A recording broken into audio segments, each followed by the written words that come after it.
కూర్చొని తీసుకొని పోయి మీరు అక్కడ కూర్చొని తీసుకుని గౌరవనీయులు కూర్చొని తీసుకుని అమాచలు చైర్మన్ గారు ఛానల్ దుర్గేష్ గారు,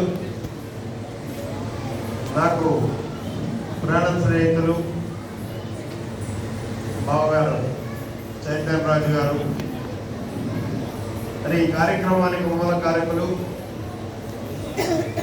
మన ప్రతాప్ గారు, అలాగే మిత్రులు ప్రకాష్ గారు, వేదికను అలంకరించిన అతిరథ మహారథులారా,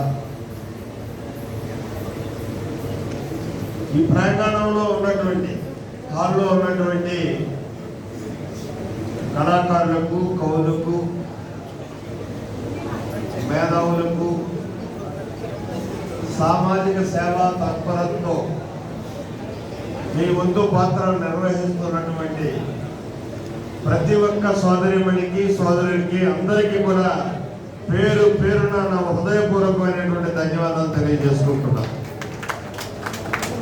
పత్రికా సోదరులకు, మీడియా సోదరులకు మా ప్రత్యేక ధన్యవాదాలు.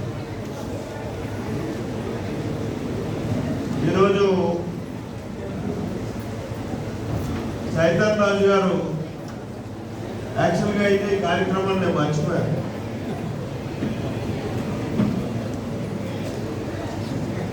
చైతన్య రాజు గారు ఉదయం 10 గంటలకు ఫోన్ చేసి ప్రోగ్రాం ఉంది, ఎన్ని గంటలకు వస్తున్నారు అంటే అప్పుడు డైరీ థియేటర్ అని చెప్పి చూసుకుంటే డైరీలో ఉన్నాయి. దానికి కారణం ఒత్తిడి. ఎందుకంటే ఇవాళ ఆదివారం అయినా సరే మాకు సెలవులు. ఆ ఎదురు ఆ కార్యక్రమంలో పడి కూర్చున్నతో మాట్లాడుతూ కార్యక్రమం మర్చిపోయినటువంటి పరిస్థితి. ఈ కార్యక్రమంలో పాలు పంచుకోవడం అన్నది చాలా అదృష్టంగా భావిస్తున్నాను. కానీ సంపూర్ణంగా దీన్ని ఇందులో పాలు పంచుకోలేకపోయాము. నిన్నటి నుంచి ఉండే అర్థం, పరమార్థం అన్నీ తెలుసు.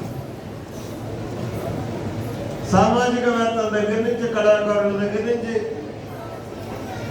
కళా ప్రియుల వరకు కూడా అందరూ ఉపన్యసించేటటువంటి అవకాశం ఉంది. వాళ్ళందరూ ఉపన్యాసాన్ని కూడా అవగాహన చేసుకోవడానికి, సంగ్రహించుకోవడానికి, మా జీవితంలో ఒక మలుపులా ముందుకు వెళ్ళడానికి అవకాశం ఉండే పరిస్థితి ఉంటుంది. అయినప్పటికీ కూడా మరి ఇప్పుడు మాట్లాడినటువంటి వారు కానీ, మాట్లాడబోతున్నటువంటి వారు కానీ చాలా విద్యులు, చాలా చక్కని సమస్యలు చాలా చెప్పడం జరిగింది. ముఖ్యంగా తెలుగు భాష, తెలుగు సంస్కృతి అన్నదాని గురించి మనం మాట్లాడుకోవాల్సి వచ్చినప్పుడు ఇందాక బావగారు, రాజుగారు మాట్లాడుతూ అన్నారు. సాహితీవేత్తలు ఉన్నారు, ధార్మికవేత్తలు ఉన్నారు అని. అంటే నన్ను ఉద్దేశించే మాట్లాడుంటారు.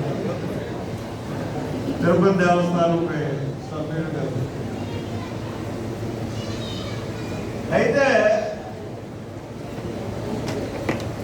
ఇక్కడ దైవిక సాంప్రదాయాన్ని మనం ముందుకు తీసుకెళ్లాలనుకుంటే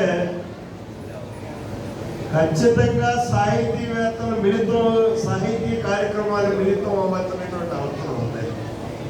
కళా రూపాలను కూడా రూపొందించుకున్నప్పుడే మనకున్నటువంటి వాడు నేను ఉంది, నన్ను తీసుకున్నాం. నేను భాగవతం చదవలే, భారతం చదవలే, లేకపోతే రామాయణం చదవలే. పురాణాల మీద నాకు వచ్చినటువంటి అవగాహన కానీ, చారిత్రక విధానాల మీద నాకు తెలిసినటువంటి అవగాహన కానీ చెప్పుకోవాల్సి వస్తే కవులు, కళాకారులు దానికి ముఖ్య కారకులు అని చెప్తారు. కళల ద్వారానే అలాగే మా చిన్నతనంలో ఉండేటటువంటి హరికథలు, బుర్రకథలు, ఇందాక చెప్పారు రాజుగారు, తోలిబాబులాటలు, ఇవన్నీ అని చెప్పి అవన్నీ కూడా మనకి అనాదిగా వస్తున్నటువంటి సాంప్రదాయక కళా వేదికలు.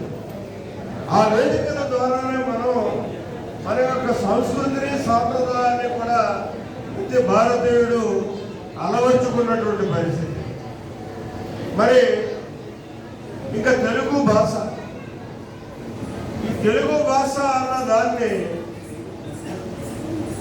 ఒక ఉద్యోగ రూపంలో ప్రయత్నం చేయాల్సినటువంటి సమయం ఆసన్నమైందని చెప్పేసి నా భావన.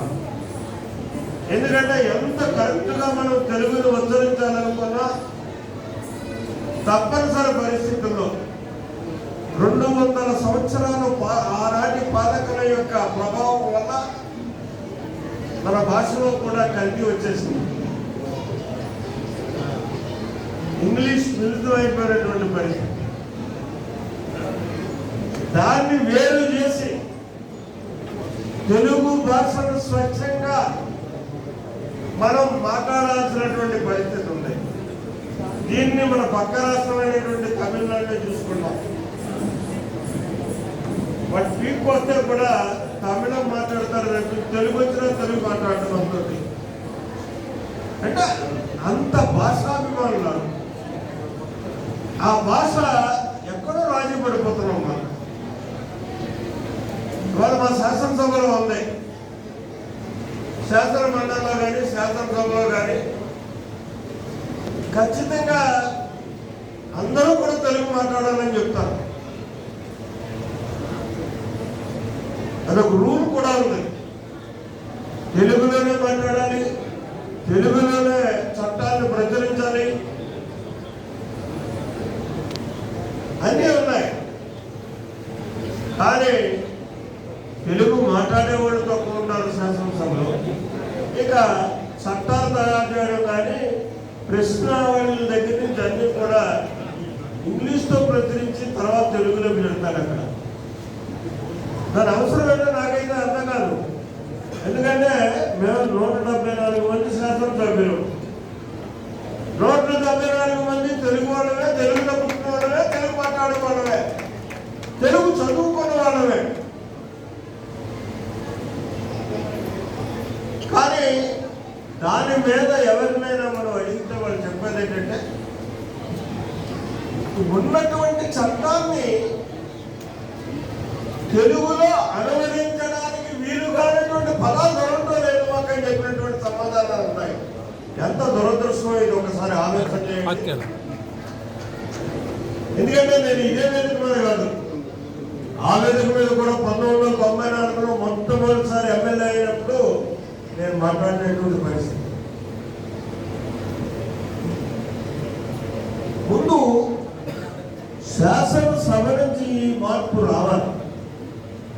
ఏ చట్టాలను అనుసరించి ఇవాళ మనం అంతా నడుస్తున్నామో ఆ చట్టాల్లోనే తెలుగును అనువదించి స్వచ్ఛమైనటువంటి తెలుగులో ప్రతి సామాన్య మానవుడికి కూడా చట్టం అవగాహన కలిగేటటువంటి విధానంలో మనం మార్పు తీసుకురావాల్సినటువంటి అవసరం ఉన్నది అన్నది నా భావన.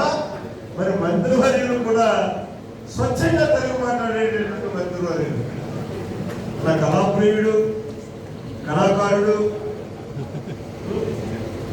తెలుగు సంస్కృతిని పరిరక్షించాలనేటటువంటి తపన ఉన్నటువంటి వ్యక్తి మన మంత్రి గారు.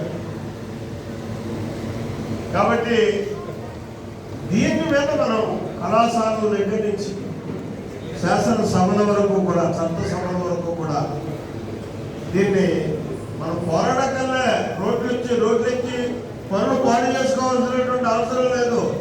నాకు నేరుగా ఒక నిర్ణయం తీసుకుని తెలుగులోనే సంతకం పెడతాను, తెలుగులోనే రాస్తాను, తెలుగులోనే ఆమోదిస్తాను అనేటటువంటి నిర్ణయాలు కానీ నేను తీసుకున్నట్టయితే ఆటోమేటిక్గా నా పక్కన ఉన్నటువంటి చైతన్యరాజు అదే తీసుకుంటాడు.